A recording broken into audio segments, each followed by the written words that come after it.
arkitekturang makabago. Serbisyong totoo. Sa Linea, kaya. Hello Lineans! Hello everybody! So in line of our 4th year anniversary, we would like to share 4 exciting news to all of you.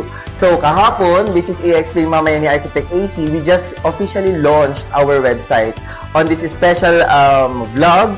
So we will be sharing to you 4 special projects of our many ongoing construction projects to be of course discussed by our studio managers. So to start, Architect AC, paano ba gamitin ang website? Thank you, Josh. And now, tuturuan ko na kayo kung paano nga ba gamitin ang ating website. First of all, punta kayo sa Google and then click Linea Architects ko. And then, ang unang website na makikita nyo, click nyo yun and then now you will see sa Linea, kaya. Just scroll and you will see our services and expertise and the CEO that pioneered Linea. Just scroll up, then click the projects, and you will see our projects that are accomplished this past 4 years. Scroll, then down.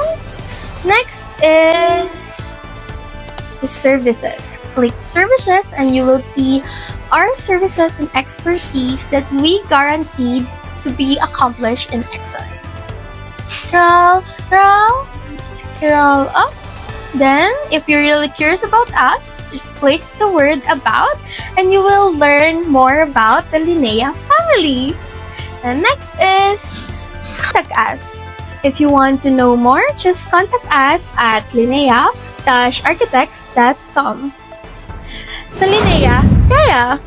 Back to you, Josh. Thank you so much, Architect AC. Grabe, sobrang high-tech na ng Lineas. Gumagana na si Architect AC. So ngayon naman, dadako na tayo dun sa sinasabi kong 4 special projects na sisimulan of course ni Architect May. Architect May, pasok!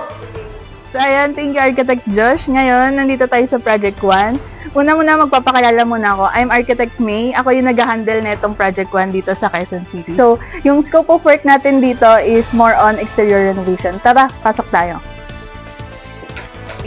So ayun, kung makikita nyo, nilalatag na ni Mason yung ating CHB para sa ating stairwall. Then, nandito nga pala yung nag-handle ng Project 1, si Engineer Mo and si Architect Christian. So ngayon, nandito naman tayo sa daily kitchen. So kung makikita nyo, naglagay tayo dito ng breeze blocks para sa proper ventilation ng daily kitchen. So ayun, ang isang scope dito sa daily kitchen is papalitan yung tiles ng countertop ng 60 by 60 na homogeneous tile. So ayun, isa sa highlight ng Project 1 is naglagay tayo ng dog tub. So dahil pet owner si client, nag-request siya ng dog tub para sa mga dogs nila.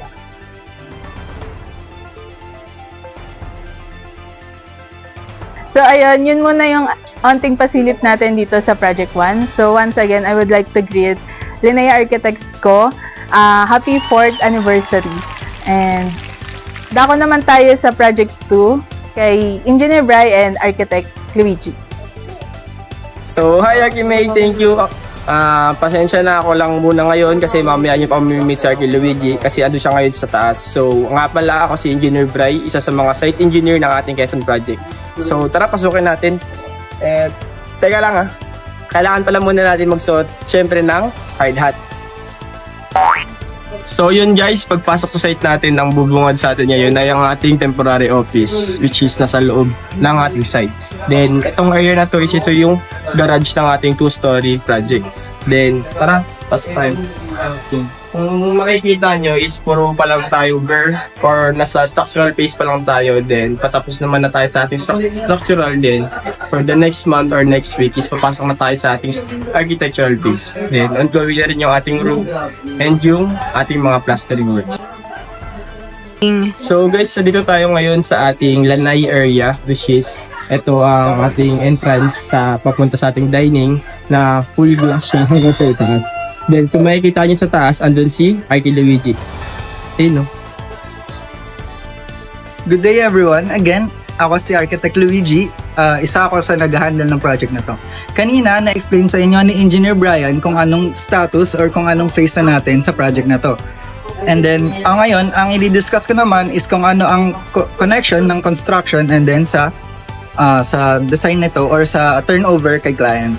So currently, ang kinatatayuan ko is yung hallway papuntang master bedroom. Ang design nito is merong overlooking design sa both sides ito, which is sa right side ko is yung sa dining area, and then sa left side ko naman is yung sa lanay. Then continuation dito sa likod is yung sa master bedroom. Bago ko i-continue ang pagdi-discuss sa design natin, gusto ko sana makilala nyo ang rest of the team. Nandito si Engineer Ervin and then si Engineer She. So sila is naging part ng project nito simula nung umpisa nito. Groundbreaking up to hanggang ngayon is naging part sila. So thanks to them, nabuo natin yung ganitong structure natin hanggang ngayon. And so continuation sa design, ngayon kinatatayuan ko na is yung balcony and then connecting nito is yung master bedroom. Sa master bedroom, meron tayong concept na continuation ng master area or ng bed area and then sa living area. And then magkakaroon ng accordion door on left side and front side nung space, and then connecting niya is yung sa balcony. And then sa left side ko naman, which is dito, makikita nyo yung plant box natin na binablock niya yung master toilet and bath. So sa ating master toilet and bath is meron tayong malaking window. Ang concern naman dito is baka ma-compromise yung privacy, and then ang naging approach ng team dito is maglagay ng plant box and then ng louvers sa harap. So mabablock niya on a certain angle, mabablock niya yung view from inside. And then syempre ang prepare naman nating window is yung frosted glass, since alam naman natin na toilet and bath yung area. So ayun yung naging approach ng team dito. So pinakita ko lang ang konting sneak peek ng ating project. Itutuloy ko na to on another day or another episode. Pero ngayon, ipapasa ko na kanila Architect Carl and Engineer Lance ang camera. So, yan na lang. Uy, nandyan pala kayo. Thank you Architect Luigi sa pagpasa ng camera. So nandito tayo ngayon sa Imus, Cavite. Basically, ito yung 2-story residential building namin na project dito sa Cavite. So kung makikita nyo, kung may check nyo yung pinaka-design ng bahay, isa siyang bachelor's pad. And then, 2-story siya na may 3 bedroom, and then dining and living area. Basically, isa siyang typical na bahay, and ito ang pinaka-construction niya. So sa loob, makikita nyo si Engineer Lance para i-explain ang pinaka-construction ng bahay na to. Hi, I'm Engineer Lance and I'm one of the site engineer here at Imus Project together with Archie Christine and Archie Loy. Sila yung magiging site architects dito sa site para mag-inspect ng mga ginagawa dito. And hayaan nyo na ilibot nila kayo sa project na to. Sasamahan nyo kami maglibot. So dito sa nilalakaran natin, ito na yung kitchen ng bahay. And dito naman is yung dining area. And yung living area dun banda.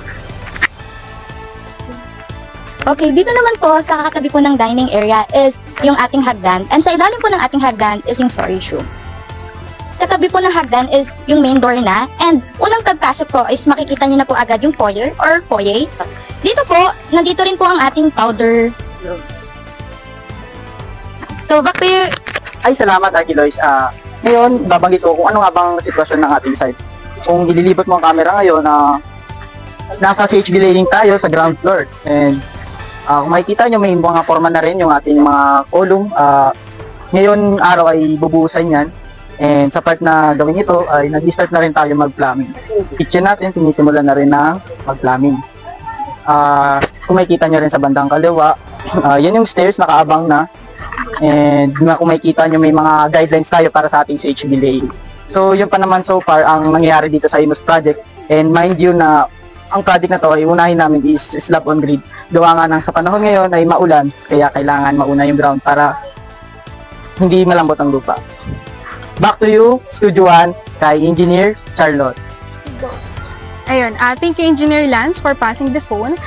Good day everyone, I'm Engineer Charlotte Ronquillo, or also known as Engineer Cha. So today, we are here at United San Pedro, Laguna, and this is our project located at entitled Domingo Residence, a proposed two-story residential building. So the project is composed of, as you can see on the tarpaulin, that is the look of the facade, and that is the overlook for the exterior look of the project. So the project composed of living area, we have a dining area, kitchen, maid's room, foyer, patio, and carport. On the second floor, we have 2 bedroom, we have a master's bedroom, and we have a master's TNB and also the common TMB. So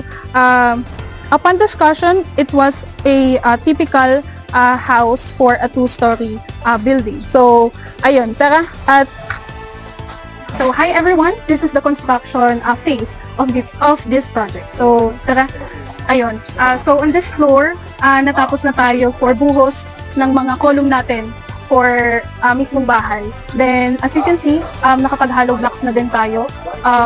May mga konti pa lang nadadagdagan. So, more on focus tayo sa taas since kung mapapansin nyo, tag-ulan ngayon. So, kailangan natin mabubungan muna yung nasa taas. So, ayun. This is the living area. So, dito siya located. Then, this is the stair. Paakyat siya sa second floor. Then, ayun. Dito naman is sa dining area and also doon ay kitchen.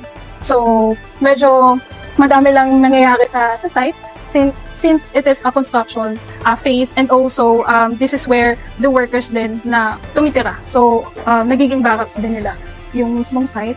Then, as you can see, on the back part, meron tayong site office. So, site office for engineers na on-site, okay, if ever na may aasikusuhin ng mga papeles or kay mga paperworks regarding sa mga plans, regarding sa mga kung ano mang kailangan ipasa for the office, is doon kami gagawa. Then, ayun, kung gusto nyo umakyat, welcome sa stair namin.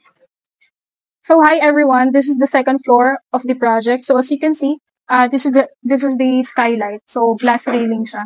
So, if ever na mag-finish na tayo, makikita nyo yung glass na partition niya dito for the skylight since open below yung nandito. And sakto siya sa living area. And also, magkakaroon kasi tayo ng skylight sa taas. So, yung pinaka-rays nung light and also yung nung sun rays niya is directly dun siya sa skylight. And makakatipid din tayo sa kuryente if ever. And ayun, so as you can see, nakapagbuso tayo sa roof beam and ongoing na din tayo sa mga rafter natin for the bubong, and also nakapag-masonry na din tayo. So, medyo maingay lang since ongoing tayo sa construction. So, bear with me and also bear with the workers since kailangan namin mag-work since sinusulit natin yung araw. So, medyo maaraw today. So, medyo okay kami. Kaysa ng mga nakaraan kasi tag-ulan. So, may papasok ulit na bagyo. So, sana is makapagbubong na kami after. So, yun naman yung tina-target din ng team na matapos yung nasa taas na framing para makapagbubong na din tayo. Then after noon, more on plastering tayo. Then skim coat, electrical, and also sa plug. And ayan, so very Gen Z yung ganun ng pagtakip ng camera. So you have witnessed not only our 4 special projects, but also our studio managers, our talented architects and engineers, na sila Architect May, Architect Luigi, Architect Carl, Engineer Brian, Engineer Cha, and Engineer Lance. And of course, kanina yung marketing team natin, one of our marketing architect, AC. So yun, in behalf of the management, we would like to greet each and our employees, 4th year, happy 4th anniversary. And of course, maraming salamat po sa tiwala na binibigay niyo po sa Linea Architects. Nakakakilig no, nasasabihin ko na to for the first time in front of the camera na madalas silang siya nakikita sa post namin. I hope your quest for a reliable contractor ends here dahil sa Linea, kaya. So thank you so much marketing team sa pag-asikaso. Yeah.